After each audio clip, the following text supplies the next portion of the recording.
গাজীপুরে ভুয়া মালিক সাজিয়ে দলিল সৃষ্টি করে সে জমি জবরদখলের অভিযোগ পাওয়া গেছে। গাজীপুর সদর উপজেলার বারুইপাড়া মৌজায় ঘটনা ঘটে। ভুক্তভোগী মোহাম্মদ নুরুল আজিজ চট্টগ্রাম জেলার রাঙ্গুনিয়া থানার হাজিপাড়া এলাকার মোহাম্মদ আব্দুস সামাদের ছেলে। তিনি বাংলাদেশ সেনাবাহিনীতে কর্মরত আছেন। আজিজগঞ্জ জেলার বারুইপাড়া মৌজায় ৫৬% জমির মালিক। অভিযুক্তরা হলো শ্রীপুর উপজেলা গ্রামের আইনউদ্দিনের স্ত্রী মনোয়ারা বেগম ও মৃত নুরুজ্জামানের ছেলে মাহবুব আলম। আমাদের প্রতিনিধি আরিফ মন্ডলের পাঠানো তথ্যচিত্রে দেখুন বিস্তারিত। গাজীপুরে ভুয়া মালিক সাজিয়ে দলিল সৃষ্টি করে জমি জবরদখলের অভিযোগ পাওয়া গেছে। গাজীপুর সদর উপজেলার বারুইপাড়া মৌজায় এই ঘটনা ঘটে।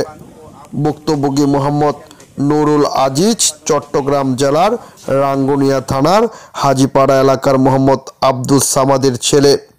আজিজগঞ্জ জেলার বারুইপাড়া মৌজায় ৫৬% জমির মালিক বলে দাবি করেন।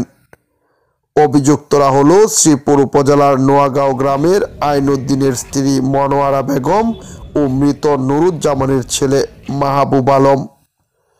অভিযোগে জানা যায়, কর্নেল নুরুল আজিম গং স্থানীয় বারুইপাড়া মৌজায় সাপকাওলা দলিল ও বায়না সূত্রে ৫৬% জমির মালিক।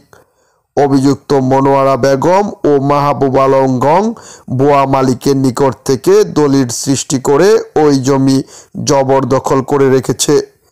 ভুক্তভোগীরা জমিতে গেলে মারপিটে উদ্যত হয় তারা।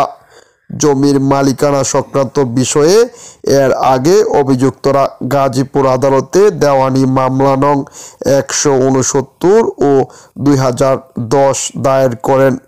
বিজ্ঞ আদালত মামলাটি খারিজ করে দেন। মামলায় হেরে যাবার পর ওই জমি জবরদখল সহ বুক দখলে বাধা দিয়ে আসছে তারা।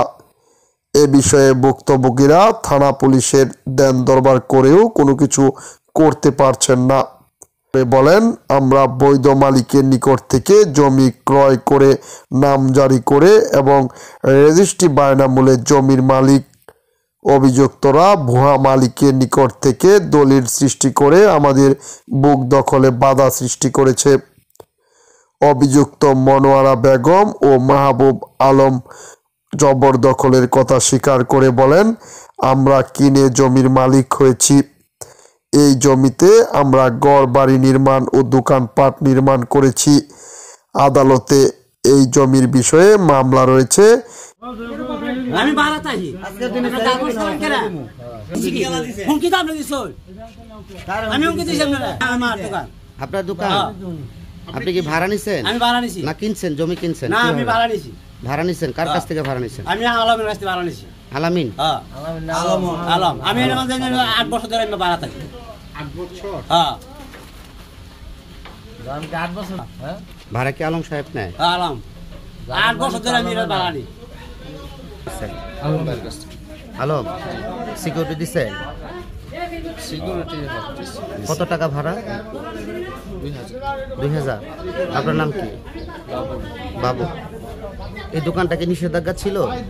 পুলিশ কি নিষেধ করে গেছিল? সেটা আমি জানি না। দূর থাকতে না করে দিয়ে গেছে, আমরা আসছিলাম ছোট গাঁথনি আসছিল, পুলিশে না করে দিয়েছে যে এটা কার্যক্রম বন্ধ করে রাখতে বলছে, যে এটা কার্যক্রম করে না করে মামলা চলতেছে।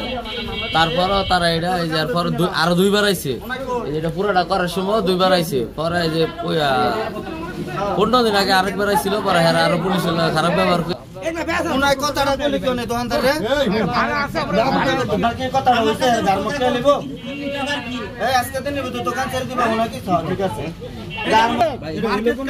মার্কেট আমাদের ওই যে ভাড়া দিছেন এটা কার? আমাদের আরে ভাই সবাই ক্যামেরা ওখানে যারা আছে তাদের কাগজপত্র দেখাইলে তাকো, যদি কাগজপত্র দেখায় তাহলে তাকো, আর কাগজপত্র না দেখাইলে আরেকজনের তার জমি। তাদের কি কখনো কাগজ দেখাইছে?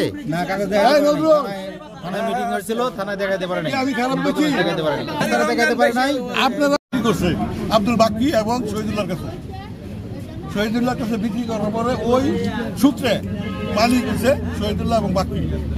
বাক্কি আবার এর থেকে ১৪% মনে করেন একটা লোককে পাওয়ার দিছে, সেই পাওয়ার সূত্রে সেই মালিক এখন এটার মালিক হয়ে গেছে ৩ জন। ১৫ বছরের মধ্যে গাঁদার নিয়ে আমি গেছি, এই ওয়াল বিল্ডিং একবার আমি ভাঙছি। মানছি, পুলিশ ফিরাইছে। এটার মধ্যে আমি ডকুমেন্টস দেখাইছি, উকিল দুই পক্ষের উকিল রাখতে কইছে, থানা থেকে অর্ডার দিচ্ছে, দুই পক্ষেই রাখছে। রাখার পরে দেখা গেছে তাদের 44 দাগে তারা হচ্ছে 44 দাগে এবং 43 দাগে আব্দুল বাক্কি এবং শহীদুল্লাহ অ্যাকুরেট সম্পত্তি। এখন যারা দখল আছে তাদের কোনো কাগজ বলতে তারা মামলা করছে, একটা মামলা করছে, মামলা করছে সংশোধনের জন্য দাগ নাম্বার সংশোধনের জন্য তারা একটা মামলা করছে। বাকিটা ছেড়ে দে, তুমি বেটি গেল না কেন গেল না? তুমি তো মাগনা ভাই লাইলে না। আমি বলছি আমি ছেড়ে দেই, বাকি শহীদুল্লাহ ঠিক করে দেবো, বাকিটা ছেড়ে দাও। তুমি প্রস্তাব ভালো মেয়ে আমনে করছে, ব্রিটিশ মাতালয়া কত লুকাইছে পারে না।